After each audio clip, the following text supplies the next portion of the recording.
L'Institut de recherche sur l'architecture antique conserve dans ses locaux d'Aix en Provence les archives constituées par Robert Ami et ses collaborateurs dans le cadre des études menées sur le temple de Bel à Palmyre au début du XXe siècle. L'intérêt de ce fonds reste inhérent à sa nature humaine. Il résulte de plusieurs décennies de recherche archéologique sur un monument emblématique du patrimoine d'époque romaine au Proche-Orient. Cependant, après la destruction récente du site, la teneur de chaque document devient d'autant plus précieuse que le sujet en a disparu. Ce contexte international impose donc d'assurer la pérennité de ces archives et d'en permettre une exploitation scientifique renouvelée. C'est donc dans cette perspective que nous avons procédé à un premier examen de cet ensemble qui s'avère d'un volume modeste, évalué à un peu moins de 9000 pièces, mais qui comporte quelques documents exceptionnels. Vous en avez un exemple sous les yeux, avec cette restitution entièrement réalisée à la mine de plomb. La valeur du fonds réside aussi dans sa composition, sa précision et son exhaustivité, qui lui confèrent un intérêt scientifique réel, différent mais complémentaire de celui de la monographie éditée. En effet, ce fonds rassemble les documents préparatoires à la publication magistrale du Temple, co-signés par Henri Seyrig, Robert Ami et Ernest Ville. Cet ouvrage clôturait d'amples travaux de terrain menés essentiellement entre 1930 et 1945, sous le mandat français et sous l'égide des institutions du Haut Commissariat et de celles soutenues par l'Académie des inscriptions et belles-lettres, qui favorisait le développement des recherches archéologiques en Syrie. Ce livre est l'aboutissement d'un long travail d'analyse, d'écriture et de dessin, mené dans les locaux des instituts de Damas ou de Beyrouth, mais aussi en France, notamment dans les bureaux du CNRS. L'ouvrage a été diffusé à partir de 1977, il est édité quelques années plus tôt en 2 volumes. L'album, composé exclusivement de dessins, avait été achevé dès 1968. Robert Ami en est le principal artisan. Il signale en première page que les travaux de dessin se sont échelonnés sur près de 30 ans et que plusieurs dessinateurs, dont il résulte d'ailleurs des mains différentes, y ont participé. Ce volume de 143 planches rassemble les nombreux relevés du temple, assortis des restitutions nécessaires et du détail de certains blocs ou d'éléments de décor. Il constitue un dossier graphique admirable, de grande précision, et qui fait preuve d'un usage intelligent de conventions et dont le rendu est très soigné. Le volume texte et planches paraît en 1975. Le texte de 270 pages est encore illustré de 86 figures au trait. Et en fin de volume, 52 planches rassemblent plus de 150 photographies. Et c'est encore Robert Ami qui a présidé à la réalisation de l'ensemble des illustrations, comme l'indique Ernest Ville en avant-propos, où il cite de surcroît plusieurs photographes et quelques dessinateurs. Ernest Ville précise aussi que le texte est l'œuvre conjointe ou individuelle des 3 auteurs. Il souligne la part de responsabilité de chacun, l'indépendance entre les différentes parties du texte, et il évoque de petites divergences. En effet, les archives témoignent de quelques débats entre les auteurs. Henri Seyrig joue un rôle majeur dans cette entreprise. En mars 1929, sur demande du ministère des Affaires étrangères, l'Académie des inscriptions et belles-lettres lui confie, je cite, « la mission de diriger la consolidation et la restauration des ruines de Palmyre ». Quelques mois plus tard, Henri Seyrig est nommé directeur du service des antiquités du Haut Commissariat de Syrie et du Liban. Dès mai 1930, il fait procéder au dégagement du sanctuaire de Bel. Le village qui était installé dans son enceinte est évacué. Les constructions médiévales ou modernes sont détruites. Cette opération libère le vaste espace du Téménos de 200 mètres de côté. Elle vise à mettre en valeur le temple romain qui sera bientôt restauré. Et c'est en premier lieu son portail qui est consolidé entre juin 1932 et juillet 1933 par l'architecte Michel Écochard. Ces fouilles permettent de relancer l'étude du site. Lors des missions allemandes de 1902 et 1917, l'ensemble du sanctuaire, temple, péribole et propylée, avait été relevé et analysé par Bruno Schluss. Et alors même que ces travaux sont publiés en 1932, les données archéologiques apparaissent renouvelées par la mission française. Les inscriptions dégagées en grand nombre sont publiées en 1933 par Jean Cantino, et l'une d'elles révèle que le temple romain avait été dédicacé en 32 après Jésus-Christ à la triade Bel, Yaribol et Aglibol. Dès 1934, Henri Seyrig publie une première étude des reliefs sculptés du monument où figurent scènes cultuelles et divinités. Il communique aussi régulièrement sur l'avancement des travaux à Palmyre, en particulier auprès de l'Académie. Il reste très actif jusqu'en 1941, année où il quitte le Proche-Orient. Il revient après la guerre et le service des antiquités passant aux États indépendants, Henri Seyrig crée, sous l'égide du ministère des Affaires étrangères, l'Institut français d'archéologie de Beyrouth. Et c'est dans l'une des collections de cet institut que paraîtra la publication du Temple de Bel. Robert Ami est tout jeune architecte lorsqu'il est recruté par Henri Seyrig. Principalement investi dans le dégagement et la restauration du sanctuaire de Bel, puis dans la publication du temple, il a aussi œuvré sur d'autres monuments, à Palmyre et ailleurs en Syrie, où il a vécu pendant une quinzaine d'années avec sa femme et ses enfants. D'avril 1930 à 1936, il est rattaché au service des Antiquités en qualité de chargé de mission à Palmyre, puis à partir de 1937, il est architecte du service. Dès son arrivée à Palmyre, il restaure le triple arc de la Grande Colonnade. Pendant toute cette période d'avant-guerre, il est très engagé sur le sanctuaire de Belle. En plus des fouilles et des blêments, il participe aux travaux de Michel Écochard sur le portail du temple. En 1936, Robert Ami dirige lui-même des travaux sur le péristyle, notamment des consolidations en béton armé et la reconstitution de Merlon. Quelques pièces d'archives sur cette campagne restent, à ma connaissance, inédits. Le péripôle sud du sanctuaire a fait aussi l'objet d'une restauration. Je n'ai pas d'informations à ce sujet, mais quelques photographies comme celle-ci laissent penser qu'il a pu y participer. En 1944, Robert Ami est ingénieur architecte à la disposition du gouvernement syrien. À l'automne 1945, lorsque les fonctionnaires français sont congédiés, il doit partir précipitamment, quittant son bureau sans même avoir pu emporter son matériel. De retour en France, la famille s'installe à Orange, où Robert Ami est architecte des bâtiments de France. Entre 1946 et 1955, il retourne travailler sur le temple de Belle lors de séjours de plusieurs mois à Beyrouth et Palmyre. Il intègre en 1958 à Aix-en-Provence l'un des nouveaux bureaux d'architecture antique du CNRS, forme initiale de l'Institut de recherche sur l'architecture antique, dont il est l'un des membres fondateurs. Ernest Ville intègre l'équipe tardivement. Il est en effet choisi par Henri Seyrig en 1946 comme premier pensionnaire de l'Institut français d'archéologie de Beyrouth, où il reste jusqu'en 1951. Il poursuit ensuite sa carrière universitaire en France, puis en 1973, il revient à Beyrouth pour prendre la direction de l'Institut. Dans ses fonctions, Ernest Ville conduit à son terme la publication du Temple de Belle, tandis que Henri Seyrig, qui avait donné toute l'impulsion au projet, disparaît avant la parution du volume de texte. Le classement de ces archives reste fidèle au rangement du bureau de Robert Ami. Il a été révisé lorsque l'antenne aixoise de l'IRA a intégré les locaux de la Maison méditerranéenne des sciences de l'homme en 2004.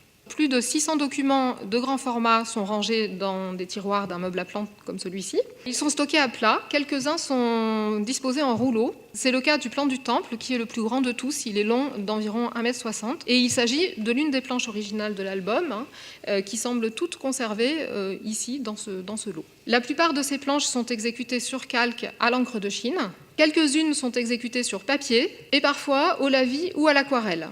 Il y a aussi donc, des figures du volume de texte dans une proportion qui reste à vérifier et surtout de nombreux documents préparatoires exécutés à l'encre ou à la mine de plomb et sur des papiers de différentes qualités. Enfin, on trouve également beaucoup de tirages sur papier dit osalide. Par ailleurs, 17 boîtes d'archives au format A4 contiennent des dossiers rangés par thème ou par type. Il y a d'une part des écrits manuscrits et dactylographiés, correspondances, notes ou textes rédigés, des documents graphiques, minutes de terrain, croquis ou dessins au crayon plus élaborés. Il s'agit souvent de feuilles volantes classées dans des chemises. Il y a un carnet de terrain qui est conservé également.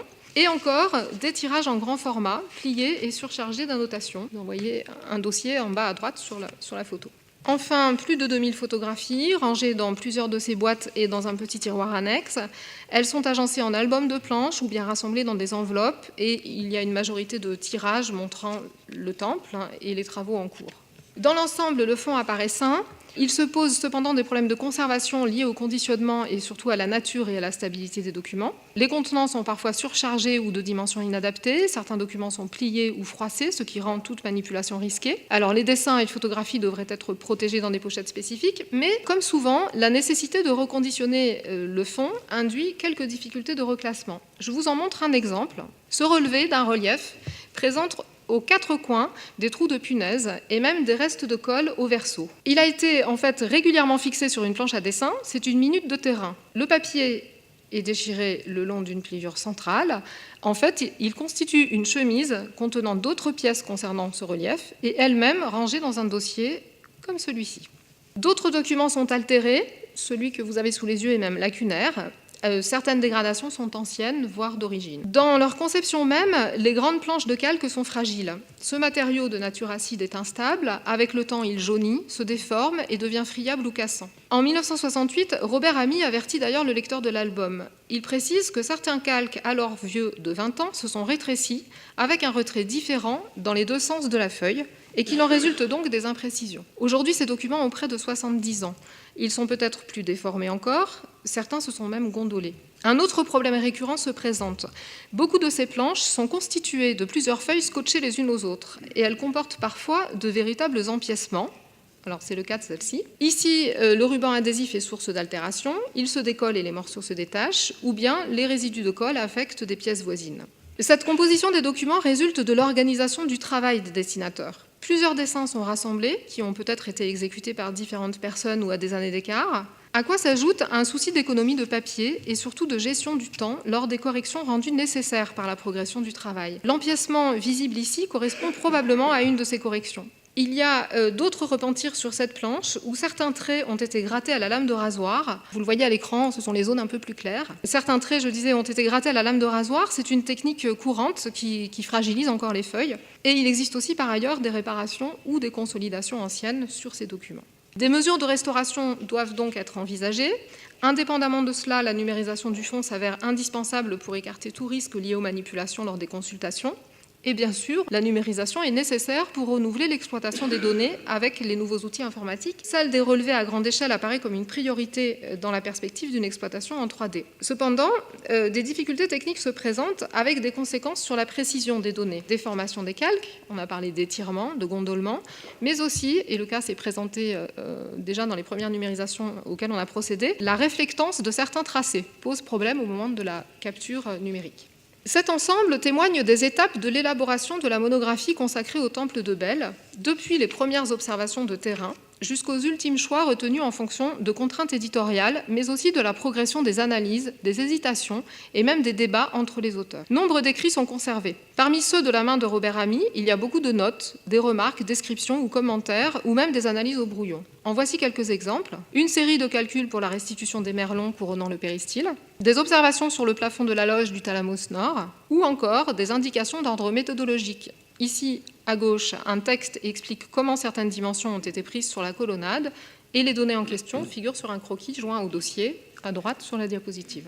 Les textes rédigés pour la publication constituent le volume le plus important. Ce sont les versions manuscrites de Robert Ami, ainsi que les tapuscrits qui ont été dactylographiés et souvent dupliqués sur papier carbone. Tous sont régulièrement surchargés d'annotations ou de corrections de l'auteur. Certaines feuilles sont recomposées avec différentes pièces, et ici encore, l'usage du scotch pose problème, puisque les morceaux se désolidarisent. Enfin, les figures sont parfois présentes dans ces versions préparatoires. Robert Ami a également conservé les textes qu'il avait soumis à ses collaborateurs ou même à d'autres correspondants scientifiques, et souvent, les courriers relatifs à ces relectures restent associés au dossier. Dans ce travail d'équipe, les auteurs s'échangent aussi leurs textes respectifs. Henri Seyrig soumet par exemple son texte sur les sculptures figurées à Robert Ami, et il s'ensuit plusieurs lettres entre eux. Certains de ces dossiers recèlent les termes de débat entre les chercheurs qui ponctuellement discutent de problèmes d'expression ou parfois peut-être d'analyse. Je cite pour exemple un dossier de quelques pages. En l'occurrence, Robert Ami a soumis à Henri Seyrig et Ernest Ville un texte sur la technique de construction, les dimensions et les proportions, c'est-à-dire des thèmes qui sont traités dans la deuxième partie du livre édité. C'est Ernest Ville qui transmet à Robert Ami l'ensemble des corrections.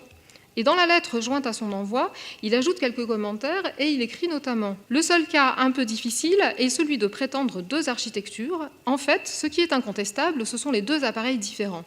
Il peut suffire de bien souligner ce fait en le décrivant et de rappeler que ces deux appareils correspondent à deux traditions différentes et d'ailleurs bien connues. Architecture, appareil, tradition, ces questions de vocabulaire pourraient recouvrir bien des nuances dans l'interprétation du monument, ses caractéristiques ou les modalités de sa construction. Ce genre de propos encourage donc à ouvrir un tel dossier pour tenter de le lire. On mesure ici donc l'intérêt d'étudier la jeunesse des textes, de dresser éventuellement le stéma de leurs différentes parties et enfin d'analyser les points de vue respectifs des auteurs, leurs arguments et les raisons de leurs éventuelles divergences. Le lot de dessins est exceptionnel, en raison même de la qualité graphique et de la précision scientifique des différentes pièces, mais aussi parce qu'il rassemble des séries de documents témoignant du travail sur le monument, depuis la prise de données sur le terrain ou les premiers croquis, jusqu'à l'élaboration de figures destinées à l'édition. Les planches de l'album sont la reproduction en réduction et par photogravure d'originaux à grande échelle. Examinés en série, les documents témoignent de l'ensemble de la chaîne opératoire du relevé d'architecture. Pour être édité au 40e, cette vue en coupe du thalamus sud a été exécutée sur un calque, au 20e, à l'encre de Chine et au Rotring, dans un bureau. Le levé de terrain a été effectué à la mine de plomb sur des feuilles de papier quadrillé à petits carreaux de 5 mm de côté. Alors on va voir un détail. Ici, si le dessin au 20e paraît parfois approximatif, il est en fait toujours globalement proportionné. Il comprend les traits caractéristiques de chacun des éléments et de leurs relations entre eux. Et surtout, il est assorti de dimensions nécessaires au tracé. Ces données brutes sont donc celles choisies sur le monument dans le cadre de l'analyse indispensable à la construction du relevé. Elles sont exhaustives mais ne sont pas publiées en tant que telles. Elles ne sont pour autant pas vraiment inédites puisqu'elles sont figurées et donc contenues en substance dans la version achevée du dessin. Le fait que Robert Amy ait soigneusement conservé ces minutes de relevé témoigne de sa conscience professionnelle.